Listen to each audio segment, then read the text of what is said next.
You're listening to the SEO Mindset podcast. Now, we are not your typical how to do SEO podcast. No, we are not. With the help of our guests, we cover those all-important topics around career development, personal growth, and mental health for those working in the SEO industry. You got to be working on your own internal algorithm. Like what we did there. So if you like the sound of our podcast and you think this is a bit of me, shall we crack on with this week's episode?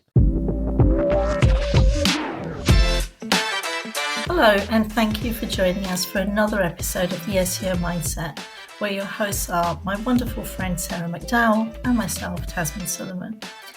We have episodes going out every single Thursday, and today it's just me. I've been revisiting the treasure chest of past episodes, and the one I've chosen to share with you today is about procrastination. Now, I've been hearing from so many people recently about how much it's affecting them, leaving them feeling stuck, guilty, or like they're constantly behind, and that's really not a nice feeling.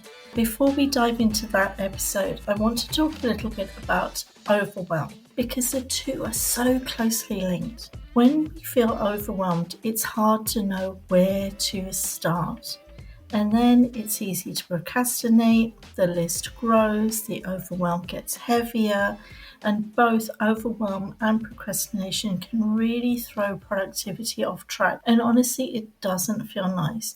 So if you ever found yourself caught in that cycle, you are not alone. Overwhelm creeps in when your brain feels like it's juggling too many things at one time. Maybe the to-do list has exploded. Maybe work and home are pulling you in different directions. Or maybe there's just lots of ideas buzzing around in your head. Sometimes it's when we're feeling really creative and it feels nice, but suddenly it goes into overwhelm. It doesn't mean that you're falling behind, or that you're failing or can't cope. It means that the brain just needs a little structure and space to breathe. So I'm going to share 5 strategies that I use to keep my overwhelm under control. The first one is brain dump. So anytime I'm feeling like it's all getting too much, I grab a notebook or a whiteboard. So I have a whiteboard near me all the time when I'm working from home, and I write everything down that's whirring around in my head. Tasks, worries, ideas, reminders, all of that stuff. And when it's out of my head in words on a piece of paper or whiteboard, instead of carrying it around in my head, I can see it clearly. Often I will carry a notebook with me when I'm out and about, especially if I've gone on holiday and I think, oh no, just need something to write on when that moment strikes. So getting it out of your head onto something like a piece of paper is a really great first step. The next step is to prioritize. Because let's face it, not everything on your list is going to be super important or super urgent. So I start asking myself questions. What is one thing if I did today would make the biggest difference? What's the most urgent thing? By asking those questions, it gives me a starting point, and it takes me away from feeling really emotional about it to rational. And when I start feeling more rational, I feel like I've got control again. And that feeling is so important. Another thing that I use is breaking it down into small steps, micro steps, because often we're working on a big project. And if you look at it as a whole, it feels daunting. So, for example, if I need to write a talk and I'm finding it overwhelming, I'll say, okay, let's just create the outline. Now let's jot down bullet points for each of those sections. Next step will be, I'm just going to write one sentence for each bullet point. What happens is suddenly that big mountain looks like a lot of small, manageable steps. And then the momentum starts, the creativity starts, and I feel that, I can do this. The fourth thing that I use is the 2-minute rule. So if something's going to take me less than 2 minutes, just do it straight away. That can be from replying to that email, sending that message, filing paperwork, doing the dishes. So it works for me equally at home. It just gets it done, and it makes me feel like I've achieved something. And instead of weighing me down, it actually gives me momentum. And the 5th tip also gives me momentum's power hour. I, like many, am guilty of things like doom scrolling and getting distracted with emails and so on and so forth.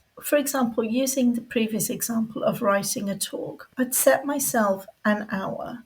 No phones, nothing around me, close all the tabs, make sure I've got a glass of water with me, because even that, oh no, I need a glass of water, so I need to go downstairs. That also distracts me. And I say for 1 hour, for 60 minutes, I'm going to just get on to do that deep, concentrated work. And you'd be amazed at how much progress you can make in 60 minutes of undisturbed focus. And it just helps me feel like I'm making that progress that I want. I hope at least one of those tips has helped, because often when we feel overwhelmed, we avoid doing the thing that we really need to do. It's sense of there's too much, I don't know where to start, and then I definitely then end up procrastinating. By using these strategies, dumping everything down out of your head onto a piece of paper, prioritizing them, breaking them down into small manageable sections, chunks, clearing the quick tasks, and giving yourself some real good focus time, you reduce the pressure that fuels procrastination. It's about making things feel more doable and lighter. So those are my 5 strategies to prevent overwhelm. Now let's listen to what procrastination is and isn't, because it's the perfect follow-up to this conversation. Enjoy.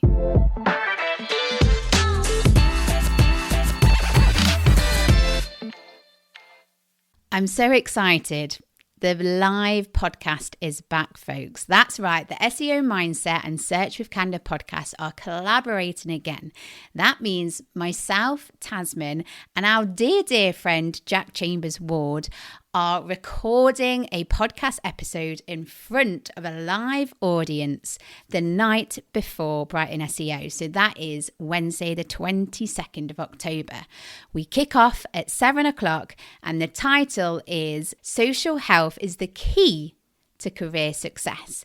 So come along to discover how nurturing social connections and being intentional with your inner circle can help and elevate your professional career and journey. This is a free event. There is no cost to attend. And we'll also be throwing in free food, snacks, and drinks. The last couple of events have sold out, and we ended up with a waiting list. Bonkers, I know. So if this sounds a bit of you, so if you're going to be attending Brighton SEO, or you live in or around Brighton, so you don't have to be attending Brighton SEO conference to come along to our event. So if you're around and you fancy coming along, grab your tickets today before they all go. We'll pop a link in the show notes so you can do that. We very much look forward to seeing you all there on the night. It's your pal Sarah here, just popping on to let you know how you can support the podcast. For the same price as a Starbucks, Costa, or your favourite local coffee shop coffee, you can give us a one-off tip or a monthly donation. All you got to do is follow the link in the show notes. And also, have you subscribed to the podcast? If not, why the heck not? If you do subscribe, you receive notifications whenever a new episode is available and ready to listen to. And while you're there, why not leave us a cheeky 5-star review or rating?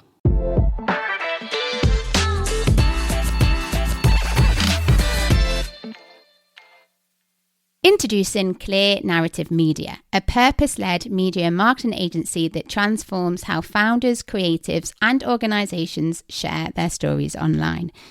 Dedicated to assisting you with all your marketing, content, and strategy needs. Their services include photography, consultancy, and social media management. Clear Narrative Media is here to transport your visions to life. They are on a mission to help you to create awareness, build visibility, and enhance your business and professional growth overall. For more information, head over to their website at cnmedia.com or follow the link in the show notes.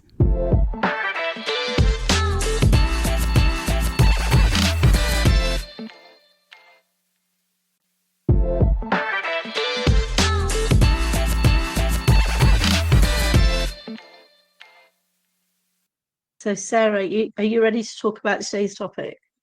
I am ready to talk about today's topic. So, we're talking about procrastination. I want to start off by asking you, what do you think procrastination is?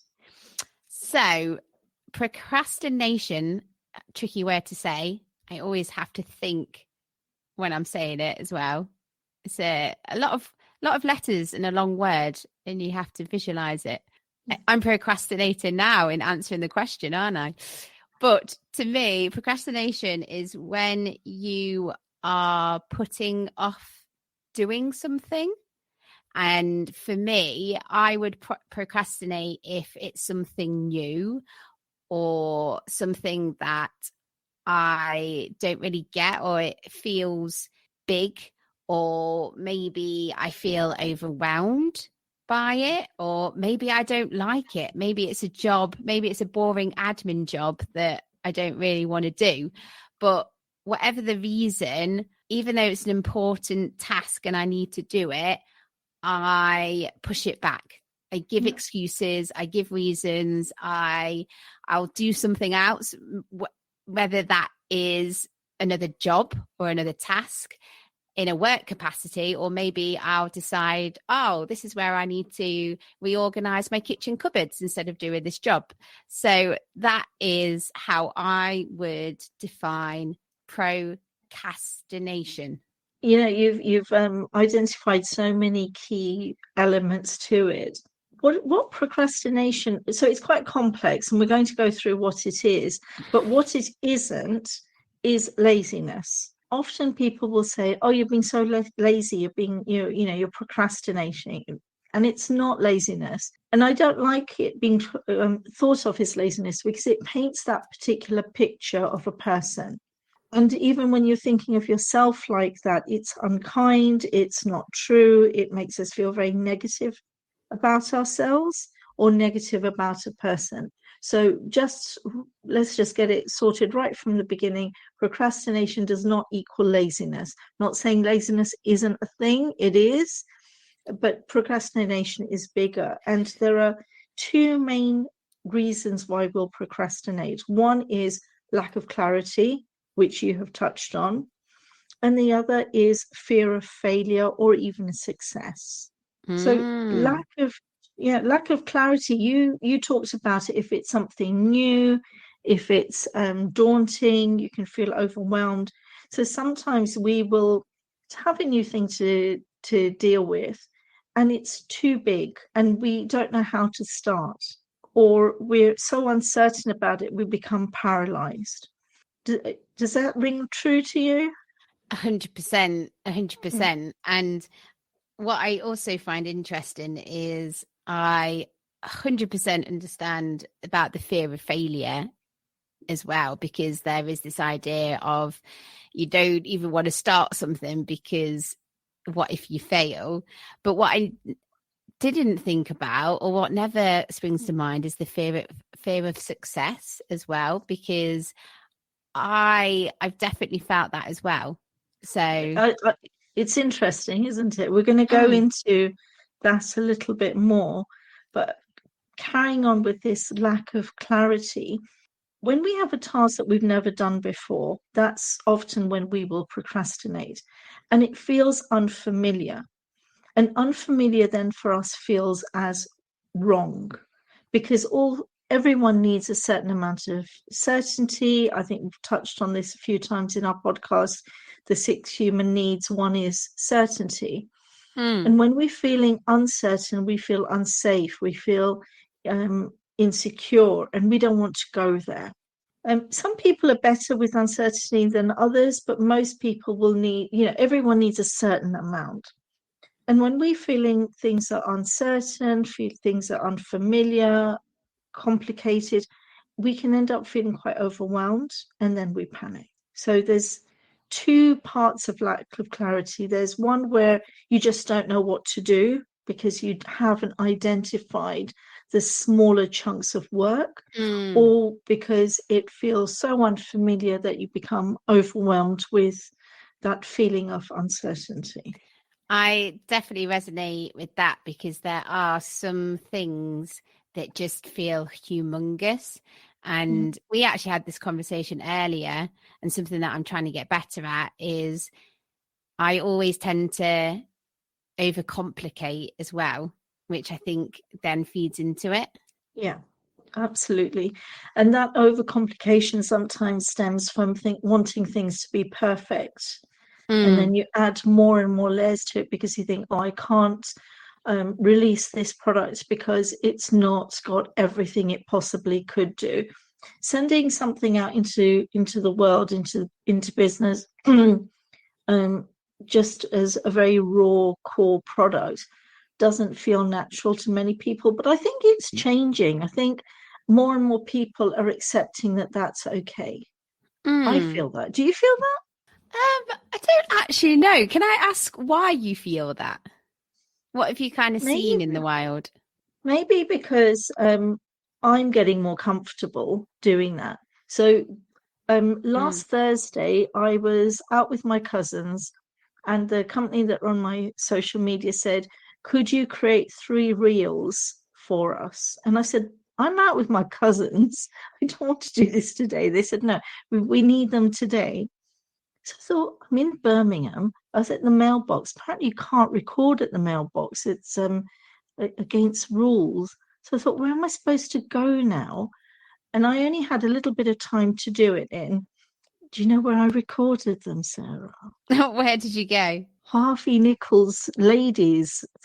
I went in, it was very, very snazzy. So I thought, oh, okay, you know what? It's quiet in here. And it's just me. There's nobody else in here. I just want to stress that to all of our listeners. I wasn't being weird. And it was, so I just recorded 3 reels in 5 minutes and I was fine. And so if I'm thinking about me personally, and I don't know, maybe this is a thing that maybe our listeners can reach out and talk about as well, because I try and sort of have that mantra that it's better to get something out than strive for perfection and then it never getting out as well. Yeah, because that was part of our planning today, because obviously we had a bit of a strategy session. And I think one of the things that I said to you is, what's the quickest thing that we can get out first, because we can always refine. So, yeah, I agree that on a personal level, that's definitely the case. Yeah. And I think as more and more people are getting, what's the phrase I'm thinking about?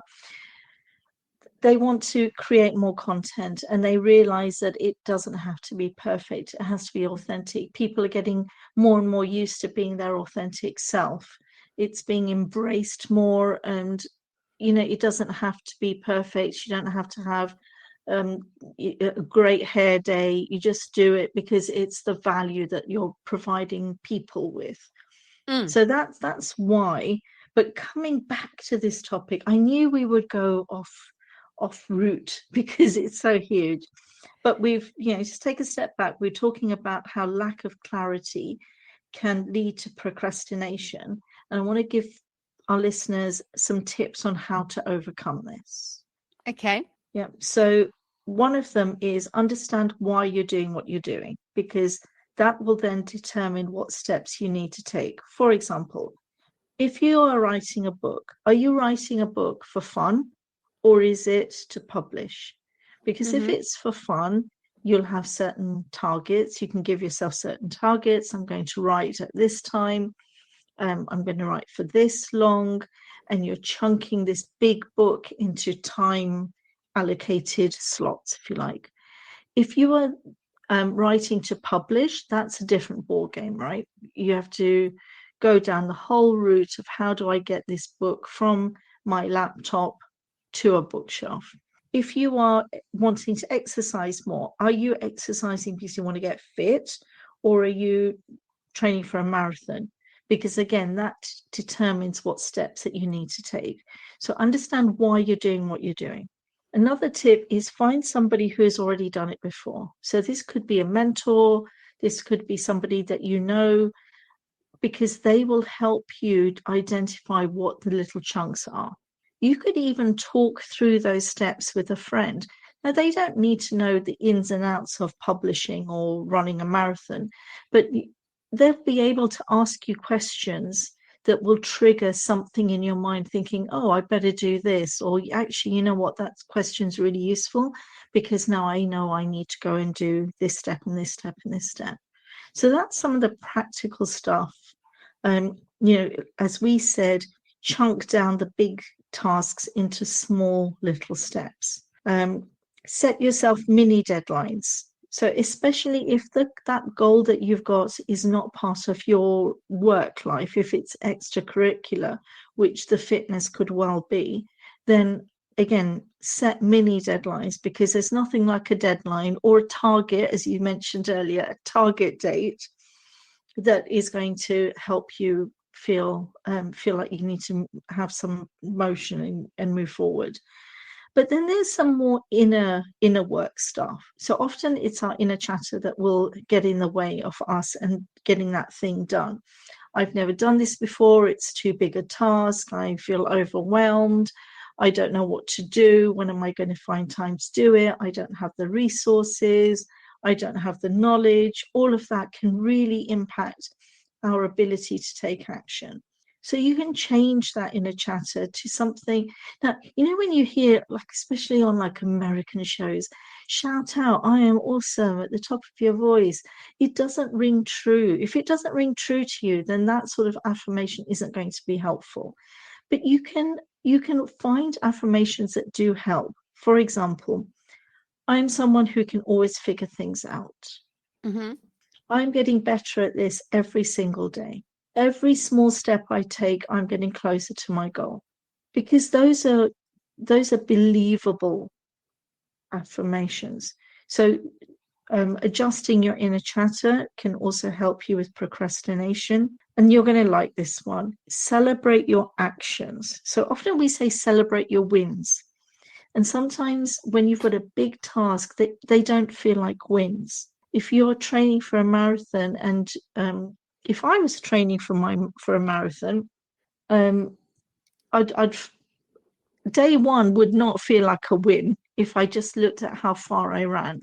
But if I said, every time I get out and run, that's an action, and I'm going to celebrate that. Yeah, I'm all one for and championing celebrating your wins. And something that I haven't thought is the action, because yeah, definitely that should be celebrated, the actions of what you are. Yeah, because all these smaller actions are a part of a bigger piece. A bigger piece, sorry. We are coming up to needing to take our short break. Is there anything else before we do that, Tazmin? One very quick thing: find an accountability buddy, whether that's a coach, whether that's co-working on Zoom, whatever it is. Find somebody that you are going to be held accountable with. Yes, accountability is a good one, isn't it? You need something to hold you accountable, so you make sure that you're showing up for yourself or showing up for that project. So I love that.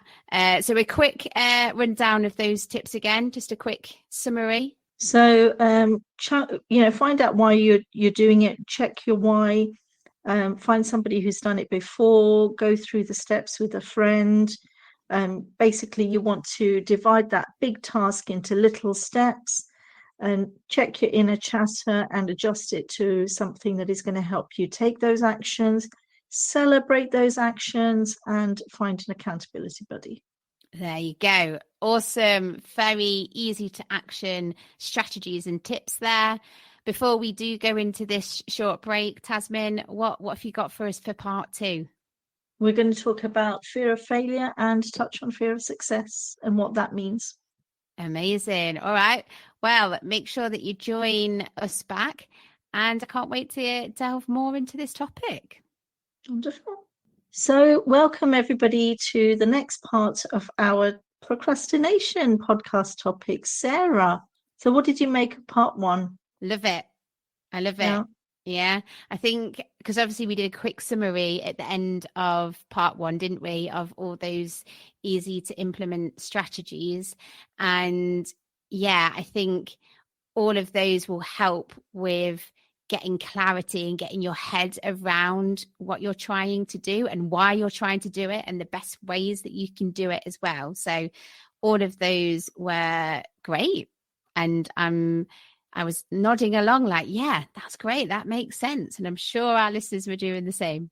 So now we're going to talk about another key piece into why people procrastinate, and it is fear. So I said earlier that we're going to talk about fear of failure and fear of success. And you were saying you'd thought about failure, but never fear of success. But let's do failure first. So you're trying something new and it's daunting. And you know that there's going to be some negative emotion that's going to come to play. Mm-hmm. So you're avoiding it, right? Yes. And the more you avoid the thing, it becomes bigger and bigger and bigger. And now you're panicking, especially if it is a deadline that you've got to meet for someone else. You're thinking, I need to do this, I need to do this, I need to do this. And suddenly anything and everything is more important than that thing. Keep cleaning the kitchen, cabinets, Googling where a particular country is in the world, anything, right? Is that what you And usually do, Tazmin? Honestly, you ask me, I could give you 100 recipes of how to air fry chicken. That was my thing recently. Don't know what to do. I know, let's look at another air fryer recipe. So, yeah, that was me. And then you start panicking. And when you're panicking, you are not going to think straight. Mm-mm. And when you're not thinking straight, suddenly even what ability you had before diminishes, because now your problem solving abilities have been clouded. So you're in a worse state than before. You start doubting your abilities, you catastrophize the outcome. Suddenly you want it to be perfect because you've spent so long not doing it. You feel like now it should be perfect. And again, perfection is that fear of committing to something. I'm going to make it bigger and add another bow here because I can't just commit to what I've got and ship it. So that's, the fear of failure, because we don't want to know that it's gone wrong. It feels, and then it impacts our self-worth, right? Because we don't see failure as a good thing.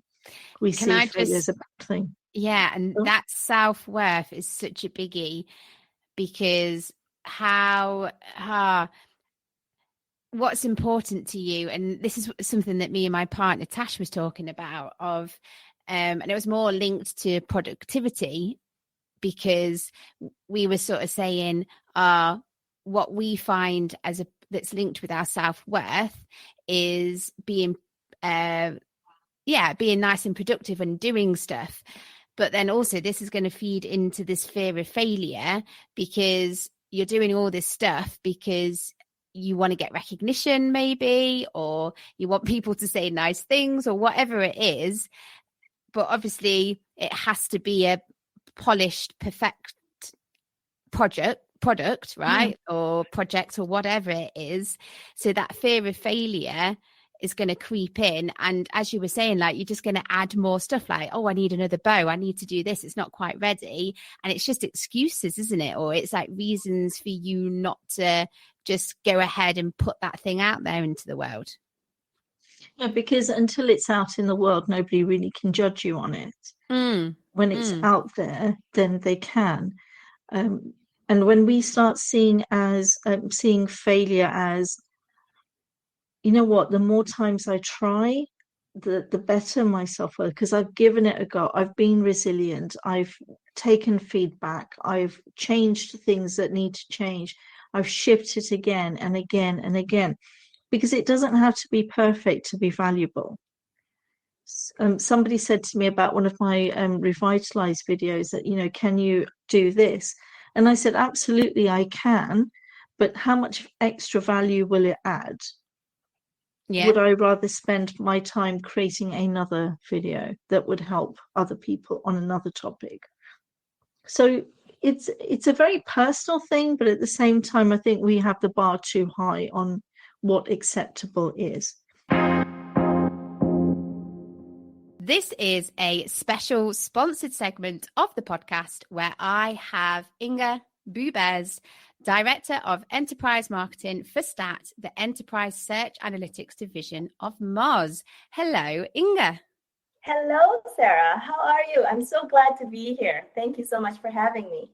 Thank you for joining me for this special segment. And without further ado, let's start with the first question. Can you explain what STAT does? STAT is a SERP tracking and analytics platform that's built for large-scale SEO needs. So large-scale SEO could mean that you work for a really big website, one that has thousands or even millions of pages that you're responsible for. Think the retail and e-commerce, finance, travel, hospitality, or even media and entertainment spaces. Or it could mean that you work for an agency and maybe you're not a big agency and maybe each client website isn't massive. But when you add up everything that you're actively working on, it turns out you've got a lot of SEO on your hands. So basically, a typical STAT client ends up tracking thousands of keywords or more. And whether that's for one website or across many websites doesn't matter. Now, we also tend to favor saying that we do SERP tracking instead of just rank tracking. This is because our data is more than just here's your ranking position and ranking URL. Google puts a ton of money and effort into understanding what searchers want and delivers with the SERPs. So we parse and analyze everything on the 100 results SERP. So along with ranking data, you're also going to get SERP features, competitor insights, visibility metrics, and so on and so forth. In many ways, the large scale of STAT also applies to the sheer amount of data that we collect and the fact that we collect it daily. How does all this data help SEOs? So by serving up these precision SERP insights every single day, we're helping SEOs understand their unique search landscape in deep dive and how they're positioned in it, and also helping them find new search opportunities and strategies to improve their performance. So SEO is also both very cross-functional and not always the most understood function within one's own organization, even by the team that it may end up sitting on. One of the biggest things we hear from SEOs is that they often spend a lot of time educating the organization on the value of what they bring to the table, which is a big frustration in itself. So having this kind of data allows them to show the impact of their work. Now, compared to a discipline like PPC, for example, SEO has huge returns and potential, but it does lack concrete data to prove it, correct? So STAT aims to bridge that gap by giving SEOs the scale of data that they need to explain the value and context of their work. That in itself is hugely beneficial. Can you give some specific examples of how clients use STAT to improve their SEO? You know, I have many examples, but I'm going to try to distill it to the salient ones. A lot of times, clients think they're competing with a handful of known business competitors, but from an organic search standpoint, there are almost always plenty that they aren't aware of. STAT surfaces those true search competitors and how much SERP visibility everyone owns. So now you've saved yourself a ton of wasted effort, and you're in a better position to be super targeted with your strategy. This means that you know who your competitors are and what type of content you need to beat. And now you can also chart your progress and gain the visibility that you need. This means that since these SERPs are more than just 10 blue organic links, right? Understanding the different types of SERP features that appear in your search space is definitely key. Not only do they present a golden opportunity to own a larger piece of SERP real estate, crucially, they're Google telling you the type of content it knows searchers want to see. STAT will show you exactly which search features are showing up for your whole keyword site, specific keyword segments, and even for individual keywords. This way, you can truly understand the content formats worth pursuing, and there's no sense in showing up to a SERP or a video results with a blog post, for example. I think that's truly the salient point and the most important use case that Stat can bring to the table for SEOs. Thank you so much for telling our audience all about Stat. If you want to find out more, go and follow the links in our show notes and you can find everything that you need about Stat. Now, fear of success.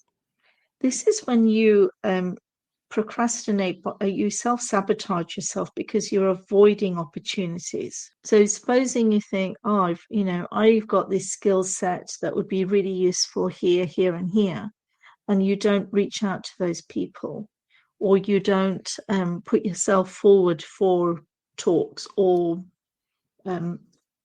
different sorts of competitions or whatever it is, because you're concerned about your own abilities, you're fearful of what change that would lead to. Because supposing they all said yes, would you be able to handle it all? Supposing you were successful, would you be able to handle the pressure that would come with that new life? What would you have to give up in order to have that new life? You might not be able to meet people's expectations. So supposing you wrote a book and it went out there and it was successful, then people would want another book, another bestseller. What if you couldn't do it? What if you put yourself forward to be in a theatre production and you did really well? Then the next one would have to be better.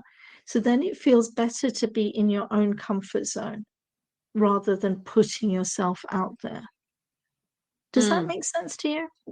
Yeah. And I definitely can think back, especially new opportunities.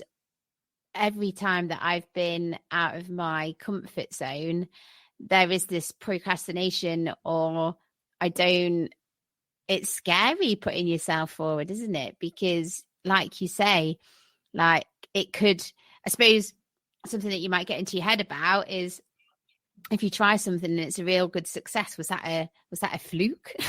Do you know what I mean? Like, can you do it again? And that is an interesting angle that hadn't even came onto my radar. I think the writing example is a really good one. It could even be, leading a project. You can put your hand up and say, I'd like to lead that project. What if it goes really well and you think it's by fluke? Or what if it really goes well, and even though if you know it's not a fluke, what if that then changes the commitment you have to give to the business, or you feel that you have to give to the business? What if that impacts your work-life balance? So I suppose, as you're saying that is where you need to have boundaries in place. Yeah. Boundaries, it could be open and honest conversations with your partner and say, look, I've got all of these opportunities now because of this success. And I know that the next 5 years are going to be really important and then I'm sorted. Can we manage with a different shift in our work-life balance for 5 years? And this could be really important if you've got a young family and you're thinking, you know what, now's the time for me to sort this out because I want to provide for them. And then it's a conversation. Every couple will have a different way of handling it, but it does require those difficult conversations, and sometimes we're avoiding those. Yeah, and in all relationships, not just our sort of like loved partners. Where am I going with that? Significant partner? Could you say partner? I don't know what I was trying to say.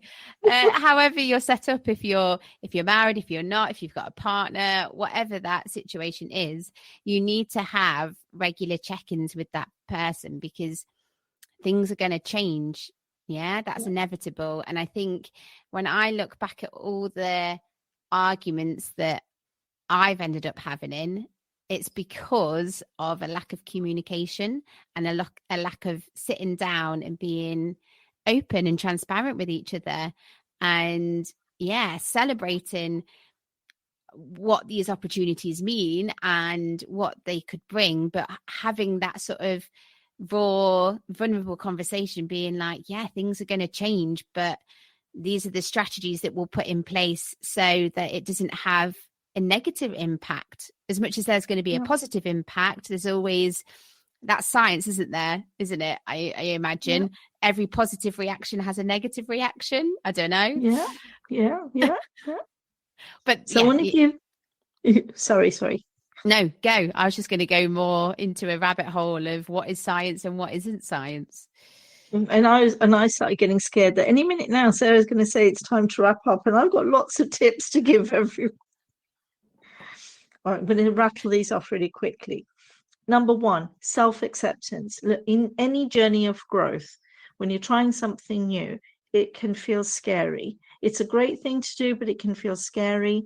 And then suddenly, if you fail, quote unquote, you just feel worse about yourself. So self-acceptance is really important in any journey of growth. You are where you are. You're getting better every day. And this isn't about you making life worse for yourself. Number two, visualize your success. So visualize yourself going through all of the parts of the process to get to success and visualize the success. Visualization is so powerful.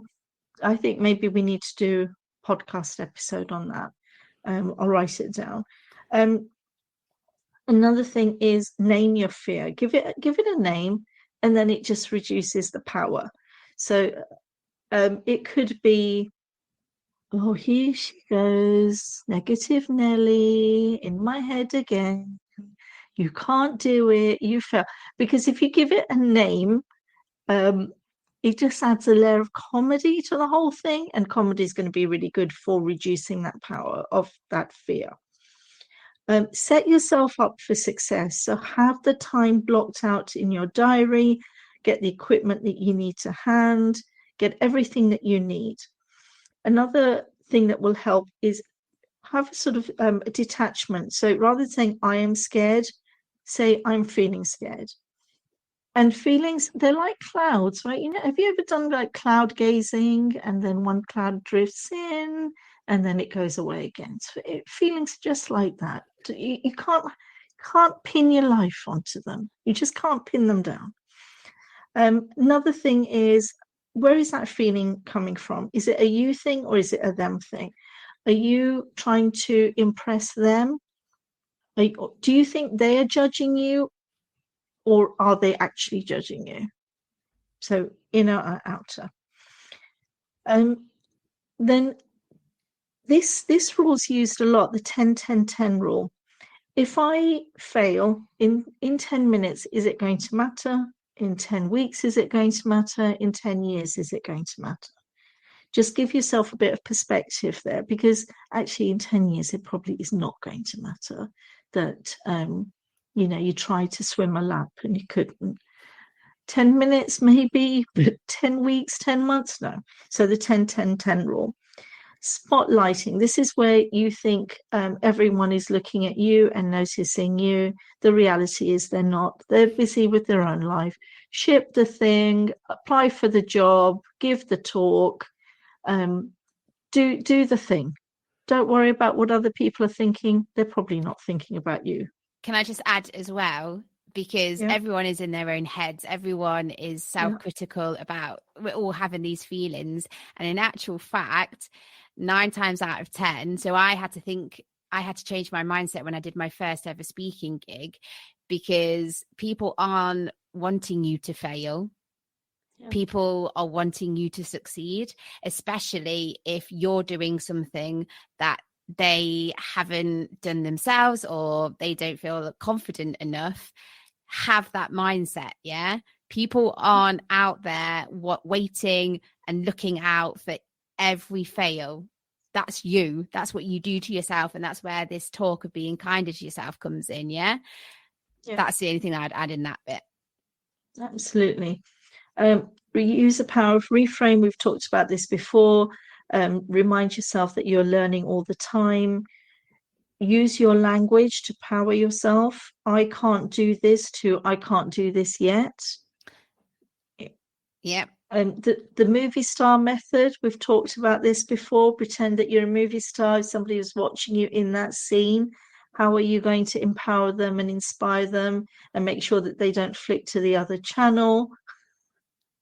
I should write a book on the movie star method. You should. I'm impressed, by the way. How many more tips are there? You have a long got list a few, here. but I know. That's why I interrupted you, saying, Sarah, I've got to get these out into the universe. And imagine yourself doing a 12-month celebration. So this is from one of my new favorite books, Feel Good Productivity, Ali Abdaal, saying, I think it was from that one, where he said, imagine yourself in 12 months' time telling your friend over dinner what you achieved. So visualize that. And I guess the crux of it is, whatever you do one thing, even if it's a small thing, because doing something is the opposite of procrastinating, and nothing is going to give you momentum as much as action. I suppose I'm doing this and I'm not doing a dance move, but it sort of breaks that cycle, doesn't it? Doing that one thing. Because I read this somewhere. So supposing you want to start a task. At the beginning, it's quite hard to get that momentum. But once you get that momentum, you keep going and going and going. And equally, it's then quite hard to stop doing that task because you've built that momentum. So just, absolutely. Do one thing. That is the opposite of procrastination. I'm impressed, Tazmin. You did rattle them off. You got through. How many is on that list? I had to merge. I haven't done numbers, but I had to merge a few in the interest of time. And we didn't get into. So for anybody who has not listened to the podcast where we talked about the movie star method at length, that may have felt a bit confusing. All I can say is go and listen to the other podcast episodes. That's a good bait tactic there. In one of the episodes in our previous catalogue, Tazmin talks about the movie, the movie method. I think it was the movie star method. I think we talked about it in the first episode of season 9. Oh, now you're putting your bets in, aren't you? What if it was the second? Well, who knows? At least who knows? Who knows? That's amazing, Tazmin. Thank you so much. I feel like that was a great conversation because we discussed in length about the two main areas of how procrastination comes about. And obviously we talked about lack of clarity and something being unfamiliar and like the fear of failure or success. But then you've given our listeners so many great actionable tips. And just to do my little takeaway here. So I loved all your tips, but I was just writing out the ones that sprung out to me. I love the cloud idea of like emotions and feelings. They're like clouds. So don't get too stuck on them. I love is it a you or them thing? Where is the judgment coming from? If it's a them thing, who are they? Who are they to you? Do you know what I mean? Should you care? Why do you care? 10, 10, 10. Again, this is the first time I've heard of this method. So I'm going to use that more because, reevaluate, have a bit of reflection. Does this really matter in 10 minutes, 10 weeks, 10 months, 10 years? Probably not. Everything seems worse during whatever has happened. Yeah. The 10, 10, 10 method and spotlight. I've just written spotlight and I remember thinking, oh, that was a good one. But now I've gone blank. What was the spotlight one? So that's when you think everyone's noticing what you're doing. Yes. And because then I was like, people aren't people are in their own head. I even like expanded on your point as well. I know. But anyway. Now, I have rattled off lots of things, but I just want to say that there is another reason you might be procrastinating, but I'm going to have to cover that in another episode. So smooth, Tazmin. And that's all around burnout. Oh, I mean, burnout is a great topic that we need to talk about anyway, isn't it? Yeah, definitely. So, so this season we will have another episode on burnout and what are 3 types of burnout. Nice. Done like a true professional that you are. Slick. Tease the next episode. Hooked our listeners in for more. Mic drop. Boom. From you, Sarah. Well, thank you so much, Tazmin. That was an awesome episode full of your golden nuggets as ever. So thank you. Thank you so much.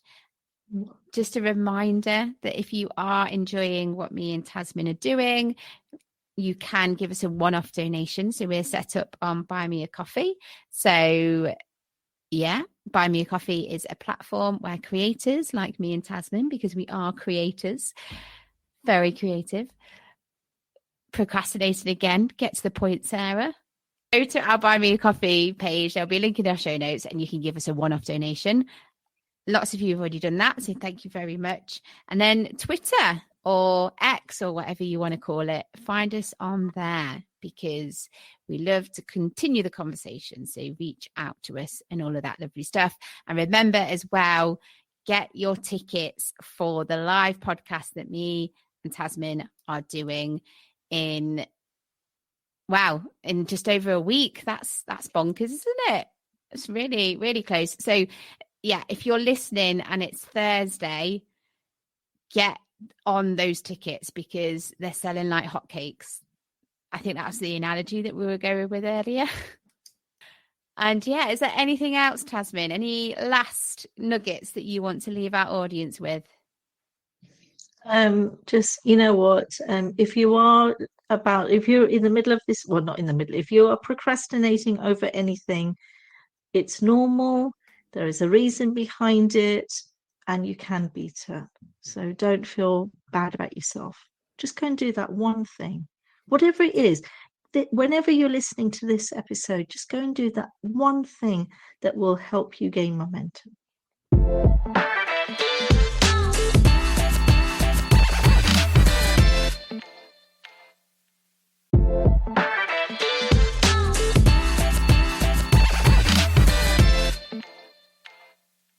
Looking to create awareness, build visibility, and enhance growth for your business, organization, or yourself? Introducing Clear Narrative Media, a purpose-led media and marketing agency that transforms how founders, creatives, and organizations share their stories online. Dedicated to assisting you with all your marketing, content, and strategy needs. You can find them on all social media platforms and online at cnmediaa.com or follow the link in the show notes.